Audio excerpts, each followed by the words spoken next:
ফজা পাগলা সংসদে হেভি মুক্তিযুদ্ধ দেখছেন তো?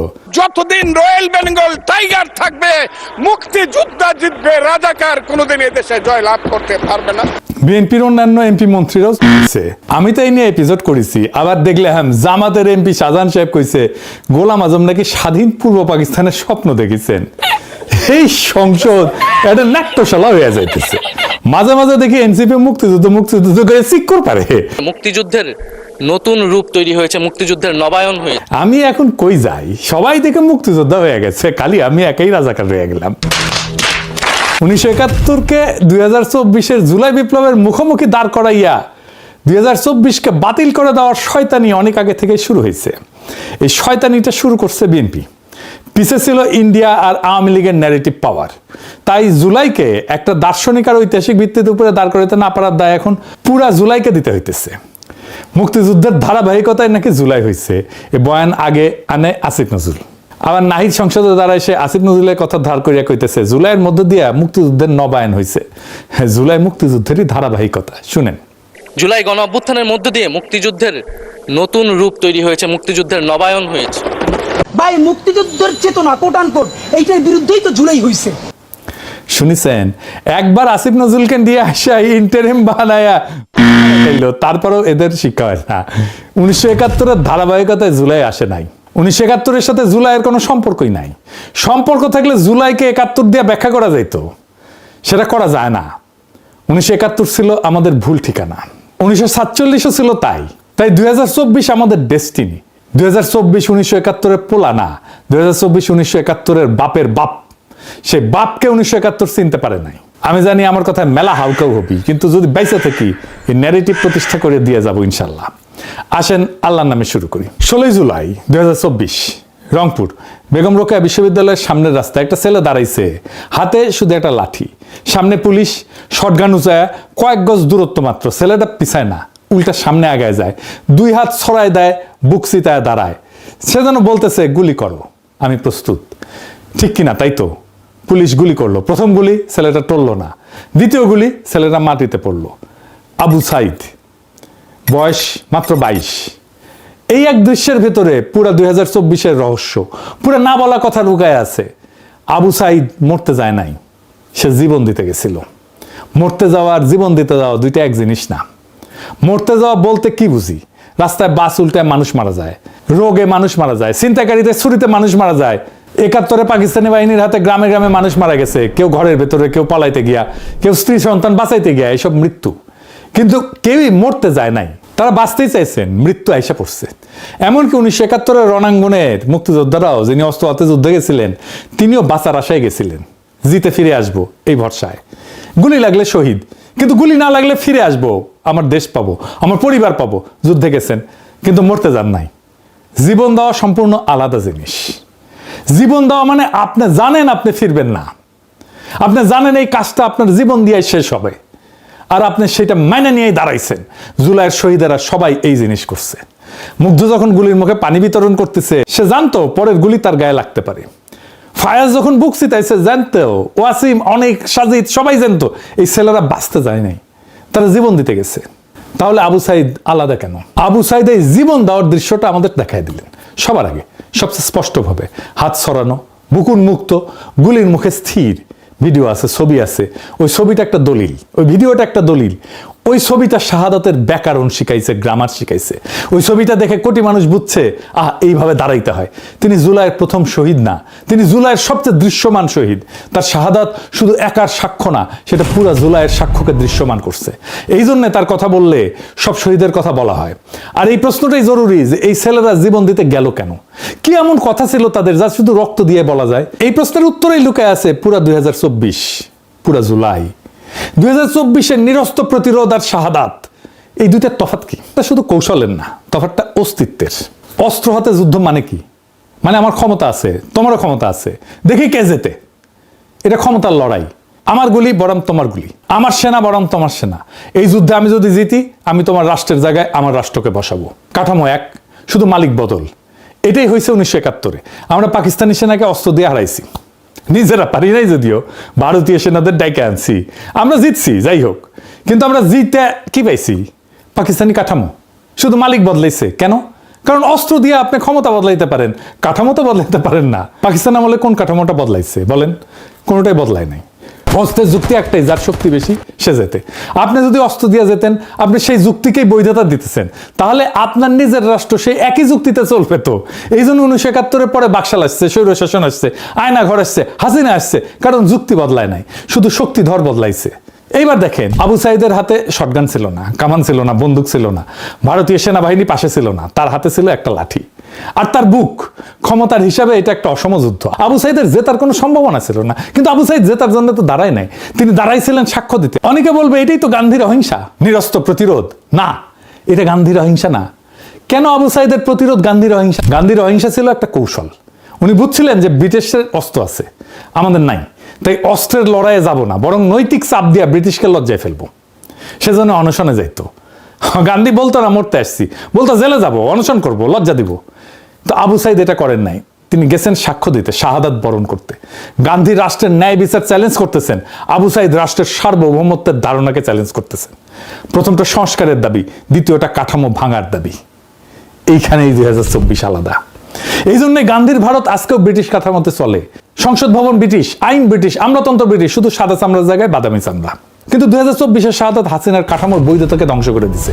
শাহাদাত মানে কি? শুধু জীবন দেওয়া? শাহাদাত 3 অর্থের একটা শব্দ। শাহাদাত শব্দের 3টা অর্থ। প্রথম অর্থ সাক্ষ্য দেওয়া। একজন মুসলমান যখন বলে আশহাদু আল্লাহ ইলাহা ইল্লাল্লাহ, সে তখন সাক্ষ্য দিতেছে আল্লাহ ছাড়া কোনো উপাস্য নাই। দ্বিতীয় অর্থ সত্যের পক্ষে দাঁড়ানো, শুধু মুখে বলা না, শরীর দিয়ে দাঁড়ানো। তৃতীয় অর্থ মৃত্যু, যখন সাক্ষ্য রাখার জন্য জীবন দিতে হয়, সেই সাক্ষ্যদাতা হন শহীদ। শাহাদাত মানে এমন এক সাক্ষ্য যা শরীর দিয়ে লেখা, রক্ত দিয়ে লেখা। আবু সাইদ যখন বুক চিতায় দাঁড়াইলো, তার শরীর ছিল কলম, তার রক্ত ছিল কালি। সে লিখতেছিল একটা বাক্য যেটা মোছা যাবে না। কোন বাক্য লিখতেছিল তাহলে? তোমাদের রাষ্ট্র চূড়ান্ত না, তোমাদের গুলি চূড়ান্ত না, তার উপরে একজন আছেন, তার কাছ থেকে হিসাব হবে। এই বাক্য নতুন না, এই বাক্য তিতুমিল লিখছিলেন নারকেল বাড়িয়ায়, দুদুমিয়ার ফাড়ায় যে কৃষকেরা লিখছিলেন জমিদারের লাঠির সামনে। আর এই বাক্য আবু সাইদ লিখলেন 2024-এ রংপুরের রাজপথে। আবু সাইদ এক মুহূর্তে সে দীর্ঘ সিলসিলা গিয়া দাঁড়াইলেন, আর রাষ্ট্র ওই মানুষটাকে আটকাইতে পারলো না। তার পথ ধরে আবাবিলের মতো আসলো লাখো লাখো কোটিতে কোটিতে তরুণ। রাষ্ট্র কেন এই মানুষটাকে আটকাইতে পারে না? আধুনিক রাষ্ট্র মানুষকে নিয়ন্ত্রণ করে 2টা জিনিস দিয়ে, ভয় আর লোভ। ভয় মারতে পারে, জেলে পড়তে পারে, পরিবার ধ্বংস করতে পারে, গুম করে ফেলতে পারে, তাই চুপ থাকো। লোভ চাকরি দেবে, ঠিকাদারি দেবে, ব্যাংক লুট করতে দেবে, তাই বর্ষতা স্বীকার করো। এনে 2 যন্ত্র দিয়ে হাসিনা 15 বছর চলছে। কিন্তু আবু সাইদ যখন বুক পাইতে দাঁড়াইলো, সেই মুহূর্তে রাষ্ট্রের পুরো যন্ত্র অচল। কেন? কারণ যে বিশ্বাস করে মরলে শহীদ, জান্নাতে যাব, তার উপরে ভয়ের কোনো ক্ষমতা নাই তো। যে বিশ্বাস করে এই দুনিয়ার চাকরি, প্রমোশন, প্লট সব অর্থহীন, আসল হিসাব আখিরাতে, তার উপরে লোভের কোনো ক্ষমতা নাই। রাষ্ট্রের হাতে আর কোনো অস্ত্র নাই। এটাই বাঙ্গু এলিটকে সবচেয়ে বেশি কাঁপাইছে। বাকশাল তাদের কাঁপায় নাই, আয়নাঘর তাদের কাঁপায় নাই, হাসিনার শাসন তাদের কাঁপায় নাই, 1/11 তাদের কাঁপায় নাই, ভারতীয় আধিপত্যবাদ তাদের কাঁপায় নাই। যা কাঁপাইছে তরুণদের সে আত্মসমর্পণের দৃশ্য। কার কাছে আত্মসমর্পণ? রাষ্ট্রের কাছে না, আল্লাহর কাছে। জার্মান আইন দার্শনিক কার্ল স্মিথ 1922 সালে বললেন, আধুনিক রাষ্ট্রের সব ধারণায় আসলে চুরি করা থিওলজি। আধুনিক রাষ্ট্রের একটা ধারণা আছে সোভারেন, সার্বভৌম, চূড়ান্ত রাষ্ট্র, চূড়ান্ত সার্বভৌম, যার উপরে কেউ নাই। এটা আল্লাহর গুণাবলী থেকে চুরি করা। আরেকটা ধারণা আছে স্টেট অফ এক্সেপশন, জরুরি অবস্থা। রাষ্ট্র বলে আজ আইন কাজ করবে না, সংবিধান স্থগিত, আমার ইচ্ছায় চলবে, এটাই চলবে। এটাই সার্বভৌমত্ব, এটাই সবচেয়ে বড় চুরি। ভাবেন, মুসা নবীর সামনে সাগর 2 ভাগ হয়েছিল কেন? কারণ আল্লাহ চাইছিলেন। প্রকৃতির নিয়ম সেই মুহূর্তে স্থগিত হয়ে গেছিল। ইব্রাহিম নবীকে আগুনে ফেলা হয়েছিল, আগুন পুড়াইতে পারে নাই, কারণ আল্লাহ চাইছেন, নিয়ম স্থগিত। এক্সেপশন, নিয়মের উপরে দাঁড়ায় নিয়ম স্থগিত করার ক্ষমতা, এটাই সার্বভৌমত্ব। এটা একমাত্র আল্লাহর, কেউ পারে না। এটা আর কেউ পারে না। আধুনিক রাষ্ট্র ওই ক্ষমতাটা চুরি করছে, সে বলে আমি পারি। হাসিনা যখন বলে জরুরি অবস্থা, উনি বলতেছেন সংবিধান কাজ করবে না। যখন বলতেছে আদালত আমার ইচ্ছায় চলবে, নির্বাচন আমার ইচ্ছায় আসবে, কে এমপি হবে আমি ঠিক করব, কে বেঁচে থাকবে, কে মারা যাবে, কে গুম হবে, কাকে গুলি করব, কাকে বাঁচতে দেবো না, কাকে দেশান্তরী করব, এটাই আমি ঠিক করব। সে তখন নিজেকে আল্লাহর জায়গায় বসাইতেছে। তিনি বলতেছেন নিয়ম স্থগিত করার ক্ষমতা আমার, এই ক্ষমতা মানুষের না, এই ক্ষমতা রাষ্ট্রের না, এই ক্ষমতা একমাত্র আল্লাহর। আর সবচেয়ে গভীর চুরি দিন আর দুনিয়ার বিভাজন। রাষ্ট্র বলে ধর্ম প্রাইভেট, রাজনীতি পাবলিক। মসজিদ একটা জায়গা, রাজপথ আর একটা। ইসলাম বলে দিন আর দুনিয়া আলাদা না, একই। পাকিস্তান এই চুরির উত্তরাধিকারী, বাংলাদেশে ওই চুরির উত্তরাধিকারী, হাসিনার রাষ্ট্রীয় চুরির উত্তরাধিকারী। আবু সাইদ বুক পেতে দাঁড়ানো সেই দাবিকে এক লহমায় চুরমার করে দিল। সে বলল, তুমি চূড়ান্ত না, তোমার রাজপথ মসজিদ বিভাজন আমরা মানি না। এই এক বিশ্বাসে পুরো রাষ্ট্রের ভিত্তি কাঁপলো। হাসিনা পলাইলো। তারেক রহমান বলছিল, শহীদরা শুধুমাত্র একটা সংখ্যা না, একটা প্রাণের সমাপ্তির অর্থ হইল একটা পরিবারের মৃত্যু, একটা স্বপ্ন এবং সম্ভাবনার অবসান। আসলে কি শহীদের মৃত্যু স্বপ্ন আর সম্ভাবনার অবসান? শহীদরা মরে না, না, শহীদরা মরে না, সে মহাজীবনে যায়। কোরআনে একটা আয়াত আছে, আপনারা জানেন, আল্লাহর পথে যারা নিহত হয় তাদের মৃত বলো না, বরং তারা জীবিত। কিন্তু তোমরা তা বুঝতে পারো না। এটা শুধু ধর্মীয় সান্ত্বনা না, এটা অস্তিত্বের সত্য। আমাদের সাধারণ জীবন কি? জন্ম, খাওয়া, বাঁচা, কাজ, বার্ধক্য, মৃত্যু, শেষ, মাটির নিচে পৌঁছে যাওয়া। কিন্তু শহীদের জীবন আলাদা। শহীদের মৃত্যুর মুহূর্তে সে এক সাধারণ জীবন থেকে বাইর হয়, এক মহাজীবনে প্রবেশ করে। সে মহাজীবন যাই ডেল্টার মাটিতে গাথা। জাতি তুমির জীবন, জাহাজি শরীয়তুল্লাহর জীবন, যিনি 1831-এ নারকেলবাড়িয়ার বাঁশের কেল্লায় ব্রিটিশ কামানের গোলার সামনে বুক পেতে দিছিলেন। যা ফারায়েজি বাহিনীর সেই কৃষক শহীদের জীবন, যাদের নাম পাঠ্য বইয়ে নাই, কিন্তু যাদের রক্ত পদ্মা মেঘনায় মাটিতে মিশে আছে। যা 1943-এর দুর্ভিক্ষে মইরা যাওয়া সেই লক্ষ লক্ষ হতভাগ্য বাঙালির জীবন, যারা ব্রিটিশ সাম্রাজ্যের লুটের সাক্ষী। আর যা 2024-এ আবু সাইদের জীবন। এই সব শহীদই একই সুতায় গাথা। তাদের রক্ত একই আকাশের নিচে পড়ছে, তাদের সাক্ষ্য এক, তারা সবাই এই ডেল্টার শহীদ, পদ্মা মেঘনা যমুনার মাটিতে মিশা শহীদ। শহীদ মরে না, সে বাঙালি মুসলমানের 8 শতাব্দীর সেই অমর কাফেলায় দুইকা যায়, একটাই উৎসে ফেরে। উৎস কি? জার্মান দার্শনিক মার্টিন হেইডেগার বলেন, আধুনিক মানুষের সবচেয়ে বড় অসুখ হইল সে উৎস থেকে বিচ্ছিন্নতা। মানুষ যখন মাটি, তার ভাষার ইতিহাস হারায়, সে আসলে অস্তিত্ব হারায় না, সে আছে কিন্তু পূর্ণভাবে নাই। হাইডেগারের নাম দিছেন অপ্রকৃত অস্তিত্ব, ইনঅথেন্টিক এক্সিস্টেন্স। পাকিস্তানের 24 বছর বাঙালি মুসলমান অপ্রকৃত, ইনঅথেন্টিক। তাকে বলা হয়েছিল, তুমি পুরা মুসলমান না, তোমার বাঙালিত্ব ফেলো, ছুঁড়ে ফেলো। বাংলাদেশে 55 বছর বাঙালি মুসলমান অপ্রকৃত, ইনঅথেন্টিক। তাকে বলা হয়েছিল, তুমি মুসলমান পরিচয় নিয়ে তো প্রগতিশীল হইতে পারবা না, তোমার মুসলমানিত্ব ফেলো। বাঙালি মুসলমানের জীবন 77 বছর অপ্রকৃত অস্তিত্ব, ইনঅথেন্টিক এক্সিস্টেন্স। আরবের 4th শতাব্দীর মহান চিন্তক ইবনে খালদুন 600 বছর আগে এই কথা ভিন্ন ভাষায় বলছিলেন। তিনি একটা শব্দ ব্যবহার করে বলছিলেন, আসাবিয়া, গোষ্ঠী চেতনা, মাটির বন্ধন। ইবনে খালদুন বললেন, যেই জাতির আসাবিয়া হারায় সে পতিত হয়, যেই জাতি আসাবিয়া পুনরুজ্জীবিত করে সে আবার উঠে দাঁড়ায়। 2024-এ আসাবিয়ার পুনরুজ্জীবন, পতিত জাতির পুনরুত্থান। আবু সাইদ যখন বুক চিতায় দাঁড়াইলেন, তিনি এক মুহূর্তে আমাদের জাতিকে আসাবিয়া ফিরিয়ে দিলেন। মুসলমান 1000 বছর ধরে 4টে জিনিস চাইছে, একসাথে চাইছে। প্রথম, জমির অধিকার। দ্বিতীয়, কেন্দ্রের বিরুদ্ধে প্রান্তের অধিকার। তৃতীয়, বাংলার ভূখণ্ডের নিজস্ব রাজনীতি। চতুর্থ, নাগরিক মর্যাদা। বাঙালি মুসলমান, এই মাটির মানুষ, এই তিনটাই পূর্ণ। এই 4-5টা বড় মুহূর্ত আসছে বাঙালি মুসলমানের জীবনে, দুর্ভাগ্যজনকভাবে একবারে আসেনি।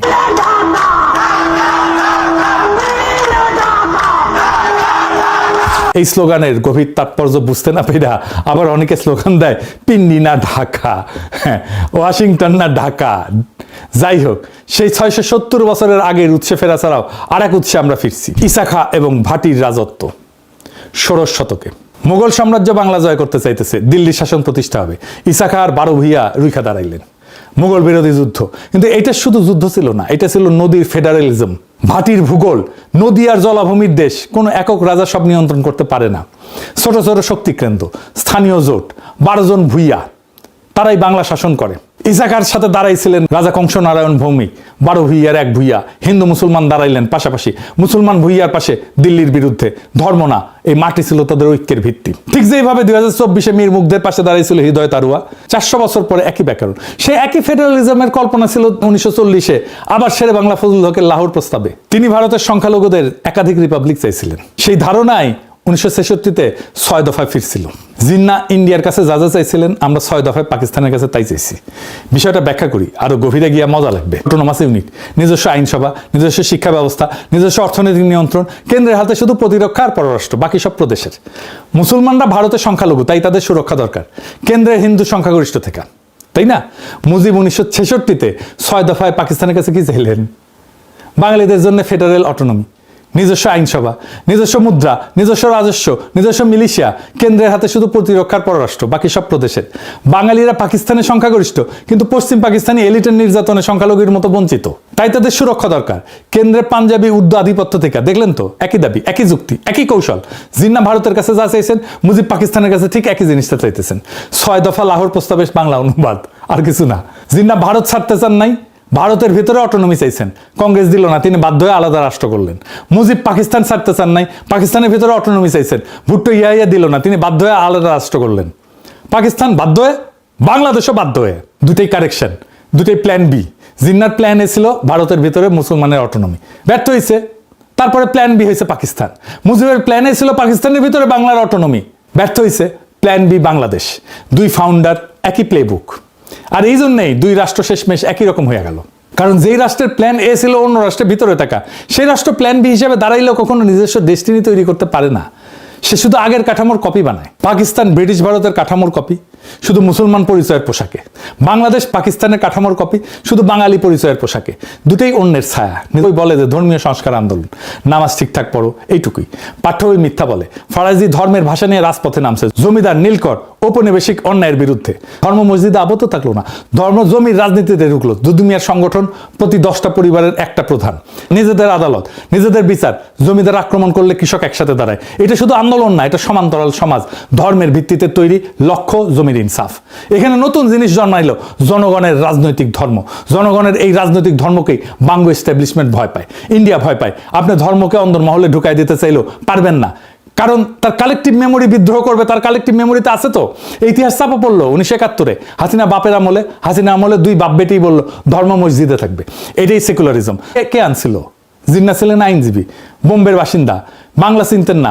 বাংলায় পাকিস্তান আনছিল মূলত একজনই, হোসেন শহীদ সোহরাওয়ার্দী। তিনি ব্রিটিশ বাংলার শেষ মুখ্যমন্ত্রী।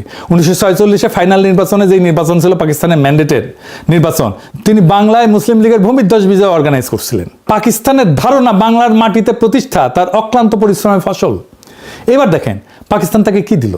1947-এর অগাস্ট কেন্দ্রের ক্যাবিনেট গঠিত হইল, সোহরাওয়ার্দী জায়গা পেল না। বাংলা থেকে ক্যাবিনেটে ঢুকলো ফজলুর রহমান নামে অখ্যাত ব্যক্তি, শিক্ষামন্ত্রী, যার ছেলে, মনে রাখেন নামটা, সালমান এফ রহমান। 77 বছর পর হাসিনা ফ্যাসিবাদের অর্থনৈতিক স্থপতি। এই এক জেনারেশনাল কন্টিনিউটি। পূর্ব বাংলার প্রথম মুখ্যমন্ত্রী নির্বাচন, সোহরাওয়ার্দী হারলেন কেন? কারণ তার সাপোর্ট বেস ছিল পশ্চিম বাংলায় মুসলিম এমপিদের মধ্যে।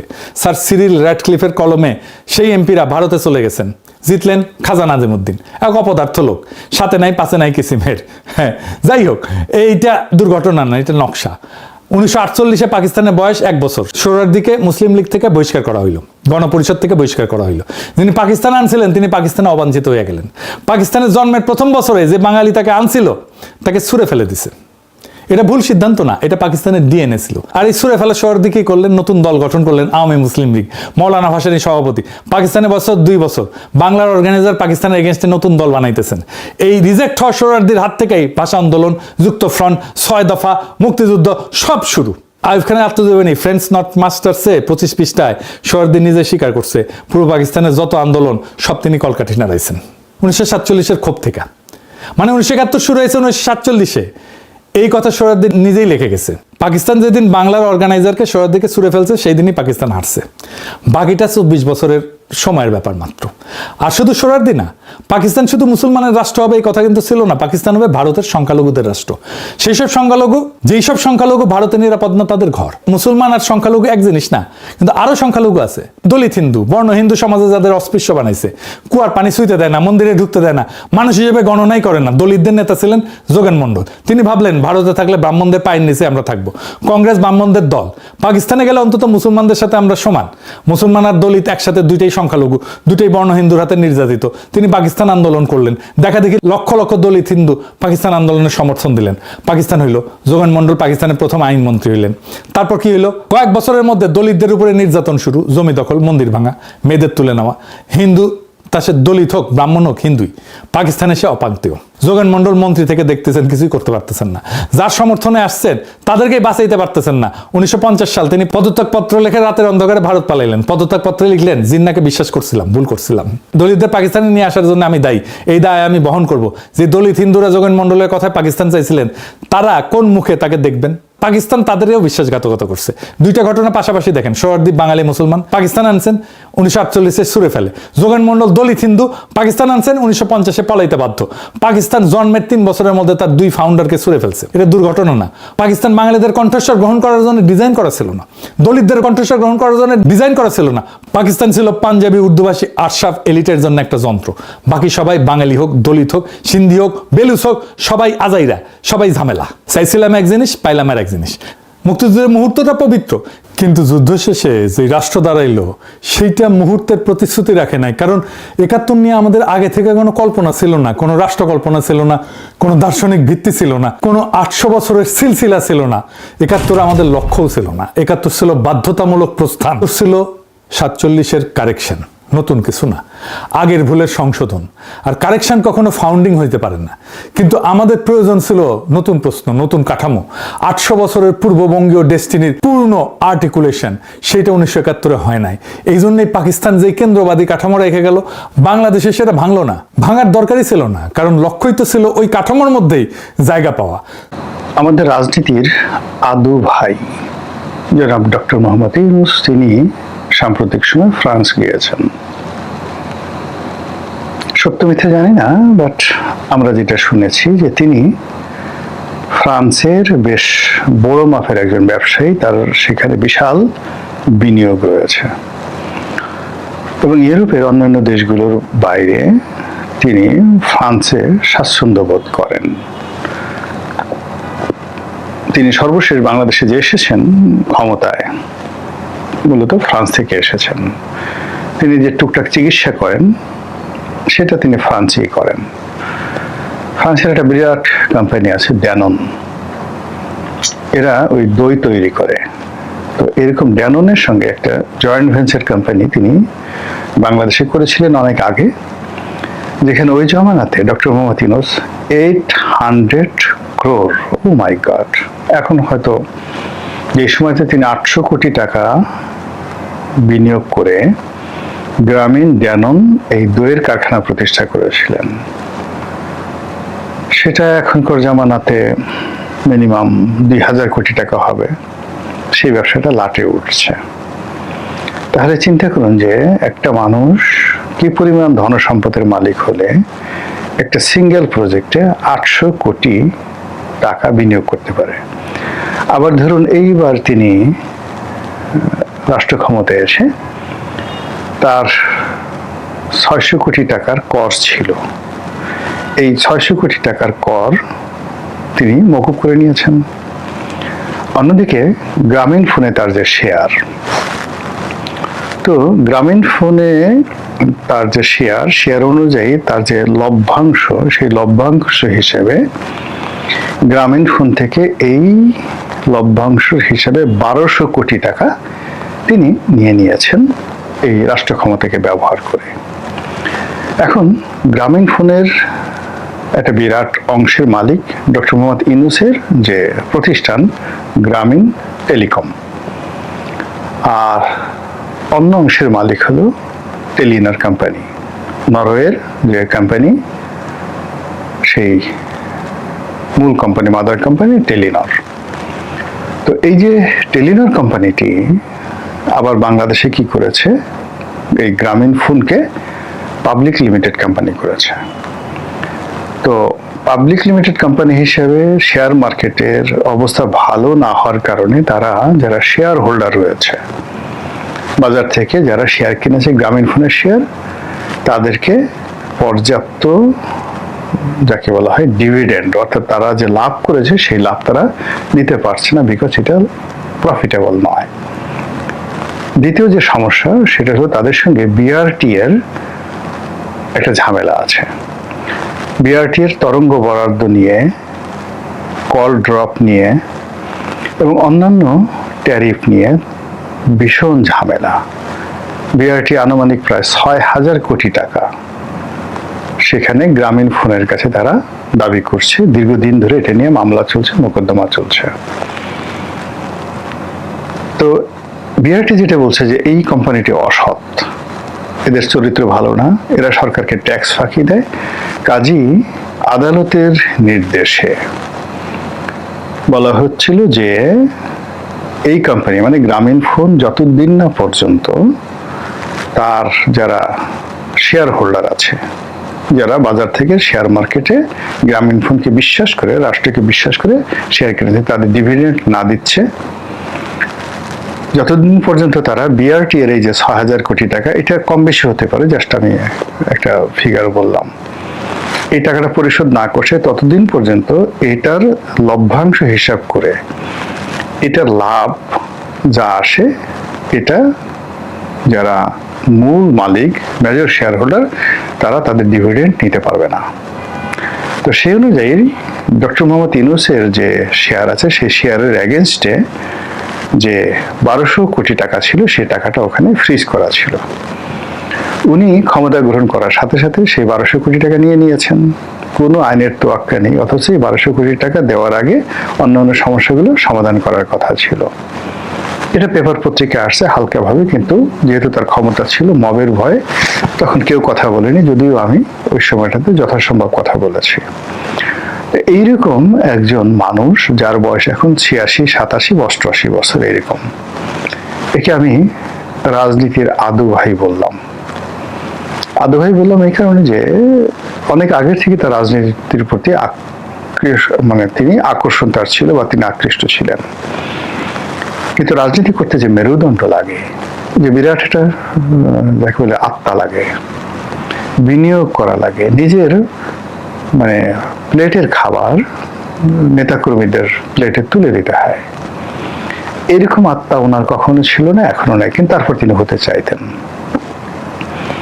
আর এরকম চরিত্রের যারা মানুষ, তারা করে কি, কারো জুতা চাটে, কারো পা চাটে। আমাদের এই গতানুগতিক রাজনীতিতে ধরেন মন্ত্রী হওয়ার দরকার, এমপি হওয়ার দরকার, কিন্তু ওরকম যোগ্যতা নাই। এই জন্য হয় কি, দলের যিনি প্রধান, শেখ হাসিনা হন, তারেক জিয়া হন, খালেদা জিয়া হন, তাদের পা চাটতেই হবে, জুতো চাটতে হবে, ঝাড়ু দিতে হবে। এই কাজগুলো অনেকে করে কাঙ্ক্ষিত মাকামে পৌঁছে যান। ডক্টর মোহাম্মদ ইউনূস এই কাজটি বাংলাদেশে না করে সারা দুনিয়াতে তারা এই কাজটি তিনি করেছেন। করে সামহাউ মার্কিন ডিপ স্টেট হোক, অন্যভাবে হোক, যেভাবে হোক, তিনি ম্যানেজ করে বাংলাদেশের প্রধানমন্ত্রীর পদটি প্রধান উপদেষ্টা রূপে তিনি অলঙ্কৃত করেছেন একেবারে বুড়ো বয়সে। এই জন্য আমি তাকে রাজনীতির আদু ভাই বলি বা বললাম। এর আগে আমি তাকে দাদু ভাই, ঠাদু ভাই বলেছি। দাদার আমার দাদা জীবিত থাকলে হয়তো দাদা 100 বছর হয়ে গেছে, কিন্তু আমার বাবার ছেলে তিনি অনেক সিনিয়র, এই জন্য তাকে দাদা ভাই হিসেবে আমি বলার চেষ্টা করলাম। আমার ছোট দাদার মতো তার হয়তো বয়স। তো এই বয়সে তিনি রাজনীতি করলেন। রাজনীতিতে এসে তার সারা জীবনের যে অর্জন সেটি হারালেন। মানুষ এখন তাকে বিশ্বাস করে না, তাকে ঘৃণা করে, তাকে দুই চোখে দেখতে পারে না।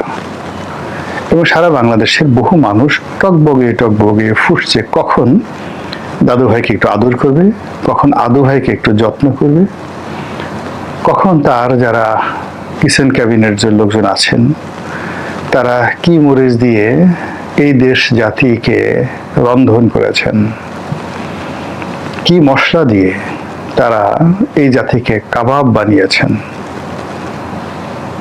এই জিনিসগুলো জনগণ এখন জানতে চায়। হন্যে হয়ে মানুষ খুঁজছে কিচেন ক্যাবিনেটে কি হতো, কারা কারা এই কিচেন ক্যাবিনেটের সদস্য ছিল এবং ওখানে আসলে কি হতো। এবং এই লোকগুলো যে আমেরিকা দালাল হয়ে গেল, বা এই লোক যে মার্কিন ডিপ স্টেটের এজেন্ট হয়ে গেল, স্বার্থ কি ছিল, তারা কি পেয়েছে, আর তারা সেই প্রাপ্তির বিনিময়ে এই দেশের কতটা সর্বনাশ করেছে, এগুলো নিয়ে এখন মানুষ চুলচেরা হিসাব করছে, বিশ্লেষণ করছে। প্রায় প্রতিদিনই ডক্টর মোহাম্মদ ইউনূসের বিরুদ্ধে ক্ষোভ বাড়ছে, জনরোষ বাড়ছে। এটা উল্কাপিণ্ডের মতো বাংলার আকাশে বাতাসে ঘুরে বেড়াচ্ছে। মানুষের রাগ, উল্কা যেভাবে প্রবল বেগে বায়ুর যে স্তর রয়েছে, স্তর ভেদ করে এসে জ্বালিয়ে পুড়ে ছারখার করে দেয় সবকিছু, ওইরকম মানুষের রাগ উল্কার গতিতে ছুটছে, সারা বাংলাদেশে ছুটছে। এবং দাদু ভাই, আদু ভাই এবং তার যারা কিচেন ক্যাবিনেট, তাদের লোকজনের অন্যায় এবং অবিচার খুঁজছে, ছুটছে এবং খুঁজছে। তার বিরুদ্ধে মামলা করার জন্য একাধিক আবেদন, নিবেদন করা হয়েছে। তারপর মিছিল হয়েছে, মিটিং হয়েছে এবং হচ্ছে। সরকার আপাতত তাকে প্রোটেকশন দিচ্ছে, প্রাণান্ত চেষ্টা করছে, কিন্তু সরকার আসলে কতদিন এটা দিতে পারবে? এর কারণ হলো সরকারেরও একটা লিমিটেশন আছে, আর সরকারের সমস্যাগুলো কিন্তু ডে বাই ডে বাড়ছে। সরকার যে খুব সাধ্য হাতে তুলে দিচ্ছে তা নয়। এখন এই যে আমেরিকার সঙ্গে যে গোলামি চুক্তি হয়েছে, এই জন্য সবাই বলছে যে এখানে ডক্টর ইউনূস সরকার, এনসিপি, তারপর জামাত, একেবারে মায়ের পেটের ভাইয়ের মতো কাঁধে কাঁধ মিলিয়ে, গলায় গলা মিলিয়ে, একে অপরের সঙ্গে জড়াজড়ি করে পুরো এই চুক্তিটি তারা করেছে। জামাত অবশ্য বলার চেষ্টা করছে আমরা করিনি, আমরা জানি না, কিছু জানি না, কিন্তু এনসিপি এখন পর্যন্ত তেমন কিছু বলেনি। অন্যদিকে ডক্টর মোহাম্মদ ইউনূস তো তার বলার কোনো ভাষা নেই, আর তারেক রহমান সাহেবও কিচ্ছু বলেননি। এবং যতই দিন যাচ্ছে তত বিএনপির বিরুদ্ধে এই চুক্তি করা, এই চুক্তি করে ক্ষমতায় আসা, এই চুক্তি বাস্তবায়নের মাধ্যমে দেশের 12টা বাজানো নিয়ে মানুষ বিতর্ক করছে। এই বিতর্ক থাকবে না, এই বিতর্ক একসময় বিক্ষোভে পরিণত হবে। এবং এই যে বিএনপি, তার বাইরে যে রাজনৈতিক দলগুলো রয়েছে, অর্থাৎ যারা গৃহপালিত বিরোধী দল, জাতীয় পার্টির মতো গৃহপালিত বিরোধী দল হিসেবে আছে, যারা আমিদের সঙ্গে মামু হিসেবে আছে তারা,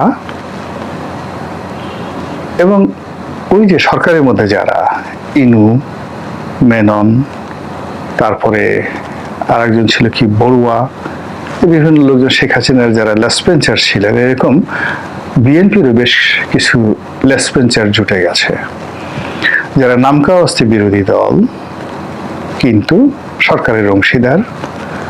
তারা নামকাওয়াস্তে বিরোধী দল কিন্তু বিএনপির যারা সবচেয়ে চাটুকার, সবচেয়ে দালাল, সবচেয়ে অথর্ব, সবচেয়ে অপদার্থ, সেই অপদার্থদের জুতো চাটার জন্য, সেই অপদার্থদের জুতো চেটে নিজেদের গদি রক্ষা করার জন্য এই ইনু এবং মেননের যে পচা ভার্সন, এই পচা ভার্সন বিএনপির মধ্যে ঢুকে গেছে। এরাও এই আমেরিকার এই চুক্তির পার্ট। ফলে কি হলো, মার্কিন এই চুক্তি নিয়ে প্রবল ঘৃণা ছড়িয়ে যাচ্ছে, প্রবল ক্ষোভ তৈরি হচ্ছে, টকবগিয়ে ফুটছে, এবং বিক্ষোভে ফেটে পড়ার জন্য তারা প্রস্তুত হচ্ছে। আর বিএনপির যারা প্রতিপক্ষ ঠিক এটা নিয়ে খেলাধুলার চেষ্টা করছে। ফলে এখন বিএনপি তার সঙ্গে সঙ্গে যারা মানে গৃহপালিত বিরোধী দল আছে, যারা বিভিন্ন নাটক করছে, সিনেমা করছে, বিভিন্ন রকম পরিবেশ পরিস্থিতি তৈরি করছে, সবাই আজ হোল মনে হচ্ছে তারা ইউনূসের ডান হাত, ইউনূসের বাম হাত, ইউনূসের মস্তিষ্ক, ইউনূসের পেট, মানে ইউনূসের পার্টস অফ স্পিচ আছে না, নাউন, প্রোনাউন, অ্যাডজেক্টিভ, তদ্রূপ ডক্টর মোহাম্মদ ইউনূসের নাউন, প্রোনাউন, অ্যাডজেক্টিভ রূপে, প্রিপোজিশন, কনজাংশন, ইন্টারজেকশন রূপে তারা, যারা এই মুহূর্তে বাংলাদেশের রাজনীতিতে আছেন, সবাই অ্যাজ এ হোল, সবাই মিলে এখন সেই ইউনূসের মতোই, ইউনূসকে নিয়ে যেভাবে মানুষ ঘৃণা প্রকাশ করছে, সেইভাবেই তার প্রতি ঘৃণা প্রদর্শন করা হচ্ছে। আর এরই প্রেক্ষিতে জনাব আদু ভাই তিনি ফ্রান্সে গেলেন। এখন ফ্রান্স থেকে তিনি কি আবার ফিরে আসবেন? যদি আসেন, ধরে নেবেন তিনি শক্তিশালী হয়ে আসবেন। এবং আপনার আমার কপালে আরো বড় বড় মার্কিন চুক্তি আছে, আরো বড় বড় ডোনাল্ড ট্রাম্পের মহিষের গুঁতো আমাদের কপালে আছে। আর যদি তিনি না আসেন, তাহলে চিন্তা করবেন যে এই যে একটা মেরুকরণ হলো, মার্কিন ডিপ স্টেটের একটা মেরুকরণ হলো, এই মেরুকরণটা টিকবে না। সেক্ষেত্রে আমরা দুর্ভোগের মধ্যে পড়ে যাব। থার্ডলি হলো, এই যে ওনার যে সকল লেসপেন্সার যারা ছিলেন এবং এখনো আছেন, তারা প্রতিটি লোক যে যেখানে আছেন, প্রত্যেকটা লোক জনরোষের শিকার হবেন, এবং মব কাকে বলে, কত প্রকার এবং কি কি, তারা হাড়ে হাড়ে টের পাবেন। ডোনাল্ড ট্রাম্প নামের একটি মহিষকে নিয়ে বাংলাদেশে তোলপাড় চলছে, এবং বাংলাদেশের এই তোলপাড় একই সঙ্গে মার্কিন মুলুক, ইউরোপ, এমনকি ভারত, সেখানেও নিদারুণ সমস্যা সৃষ্টি করেছে। আমাদের দেশের যে মানুষ, সেই মানুষের অসাধারণ তাদের যে স্যাটায়ার করার ক্ষমতা, নিজেদের ঘৃণা, নিজেদের অপমান, নিজেদের কষ্ট, নিজেদের বেদনা তারা যেভাবে হাস্য রসের মাধ্যমে ফুটিয়ে তুলতে পারে, পৃথিবীর কোনো জাতির সম্প্রদায় ঠিক এভাবে পারে না। অভিনেতা হিসেবে চার্লি চ্যাপলিন তার নিজের কষ্ট, দুঃখ এবং বেদনাকে তিনি হাস্যরস দেওয়ার চেষ্টা করেছেন সেলুলয়েডের পর্দায়। কিন্তু অন অ্যাভারেজে আপনি যদি ইউরোপে ঘুরেন কিংবা আমেরিকাতে ঘুরেন, ইভেন মিডল ইস্টে ঘুরেন, সেখানে দেখবেন যারা অর্থনীতিতে ভালো তারা প্রচুর আনন্দ ফুর্তি করছে, মদ খাচ্ছে। আর যারা দরিদ্র, ভিখারি, তো তাদের মধ্যে দেখবেন সারাক্ষণ নেশাগ্রস্ত হয়ে পড়ে আছে, অসুস্থ হয়ে পড়ে আছে, কারোর সঙ্গে কথা বলছে না, ম্রিয়মাণ। কিন্তু আমাদের দেশে যেটা হলো, মানুষ যে অবস্থায় থাকুক না কেন সেখানে সে বিনোদন খুঁজে পায়। ধরুন রাস্তার পাশে বসে আছে ভিক্ষুক, দুটো পা নেই, একটি হাত নেই, হাতে স্ক্র্যাচ, অন্য একটা হাতে একটা স্ক্র্যাচ, একটা লাঠি, মানে দুটো পা সম্পূর্ণ নাই, আর একটি হাত একেবারে নেই, গোড়া থেকে কাটা, শুধুমাত্র একটি হাত আছে। তো তার পাশে তারই মতো আরেক ভিক্ষুক। এই দুই ভিক্ষুক প্রেম করছে অন্য একটা ভিখারিনীর সঙ্গে। সেই প্রেম নিয়ে তাদের মধ্যে বিবাদ হচ্ছে, মারামারি হচ্ছে, কাটাকাটি হচ্ছে, প্রেমিকা চিৎকার করছে, আর শত শত মানুষ দাঁড়িয়ে সেই তামসা দেখছে। এমন দৃশ্য আপনি পৃথিবীর কোথাও দেখতে পাবেন না। তো এই যে রঙ্গপ্রিয় বাঙালি, এই রঙ্গপ্রিয় বাঙালি এবারের কুরবানির ঈদে তারা বিভিন্ন মহিষ, গরু এদের নাম দিয়েছে। একটি মহিষের নাম দিয়েছে হলো ডোনাল্ড ট্রাম্প, আরেকটি নাম দিয়েছে নরেন্দ্র মোদী, আরেকটি নাম দিয়েছে নেতানিয়াহু। আমাদের জুলাই বিপ্লবী নাসিরউদ্দিন পাটোয়ারির নামেও একটা গরু নামকরণ করা হয়েছে। এ নাকি সারাক্ষণ শুধু ডিস্টার্ব করে, ডাকাডাকি করে, অবাধ্য, এই জন্য তার নাম রেখেছে নাসিরউদ্দিন পাটোয়ারি। তো যাই হোক, এই যে রং তামাশা, এটাকে আমরা মনে করেছিলাম যে একেবারে নিহায়তি রং তামাশা, কিন্তু এটা নিয়ে যে বাংলাদেশ কূটনৈতিক বিপর্যয়ের মধ্যে পড়বে, এটার কারণে বাংলাদেশে যারা সরকার পরিচালনা করছে তাদের মধ্যে আতঙ্ক তৈরি হবে, অথবা এটাকে ধামাচাপা দেওয়ার জন্য, আমেরিকাকে খুশি করার জন্য স্বরাষ্ট্রমন্ত্রী বা সরকারের যারা কর্তা ব্যক্তি তারা এমন কিছু সিদ্ধান্ত নেবে যে সিদ্ধান্তটি আসলে জাতি হিসেবে, দেশ হিসেবে, ব্যক্তি হিসেবে কোনো অবস্থাতেই দুনিয়া এবং আখেরাত এর কোনোটার সঙ্গে সামঞ্জস্য যায় না বা সামঞ্জস্যপূর্ণ হয় না। কিন্তু সেই ঘটনাটি ঘটেছে। খবর হলো ডোনাল্ড ট্রাম্প নামের যে মহিষটি, সেটা যে নামই ডাকা হোক না কেন বা একে যতই বিরল প্রজাতি বলা হোক না কেন, হোয়াট এভার মেবি, এটা একটা মহিষ, এটা একটা পশু। এই পশুটা দেখতে ডোনাল্ড ট্রাম্পের মতো, এই জন্য এটা নাম দেওয়া হয়েছে ডোনাল্ড ট্রাম্প। এবং এটা যে একেবারে পশুটি যে ডোনাল্ড ট্রাম্পের মতো, এটা আন্তর্জাতিক দুনিয়ার যত গণমাধ্যম, আমাদের বাংলাদেশের ফেসবুক নয়, এখানে Reuters, the Telegraph, the independent, ভারতের এনডিটিভি, আনন্দবাজার পত্রিকা, হিন্দুস্তান টাইমস, এর বাইরে আরো অনেক ভালো ভালো পত্রিকা, ইউরোপ এবং আমেরিকা, খোদ আমেরিকার অনেক ভালো ভালো পত্রিকা এটা নিয়ে সিরিজ অফ রিপোর্ট তারা ছেপেছে। কি রিপোর্ট ছেপেছে?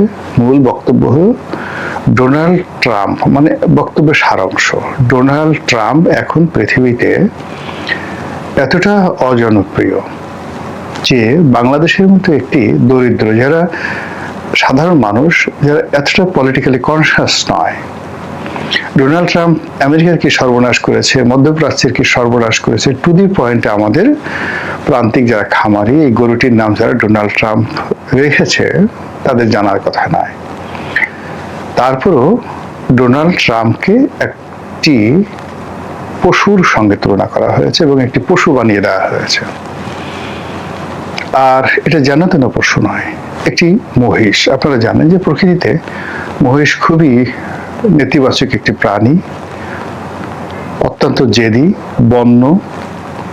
এরা পোষ মানে, কিন্তু পোষ মানার পরেও তারা যে নির্মম নিষ্ঠুর আচরণ করে। অনেক সময় তাদের যে রাখাল বা তাদের যে মালিক, বহু মালিক মহিষের গুঁতোতে প্রাণ হারিয়েছে। আমরা দক্ষিণাঞ্চলের মানুষ, মহিষ সম্পর্কে আমাদের ধারণা অনেক বেশি অন্যান্য এলাকার তুলনায়। দ্বিতীয়ত, মহিষের শরীরে অনেক গরম, সারাক্ষণ সে পানির মধ্যে ডুবে থাকে, সুযোগ পেলে সে ডুবে থাকে। মানে তার সবকিছু অদ্ভুত। শরীরে এত গরম যে সেই গরমের কারণে তার শরীরে চর্বিও জমতে পারে না। গরুর মতো মহিষের শরীরে কিন্তু এতটা চর্বি নেই, প্রচন্ড পেশিবহুল একটা শরীর তার। তো এরকম একটা প্রাণীর সঙ্গে ডোনাল্ড ট্রাম্পের তুলনা করা হলো এবং এটি বিশ্ব মিডিয়াতে এতটা তুচ্ছ করে, এতটা তাচ্ছিল্য করে আসলো, যেটা খোদ হোয়াইট হাউস এবং আমেরিকার জন্য মাথা ব্যথার কারণ হলো যে সারা দুনিয়ার এত ঘৃণা নিয়ে, এত লজ্জা নিয়ে, এত অপমান নিয়ে বসবাস করা যায় না। ডোনাল্ড ট্রাম্প এখানে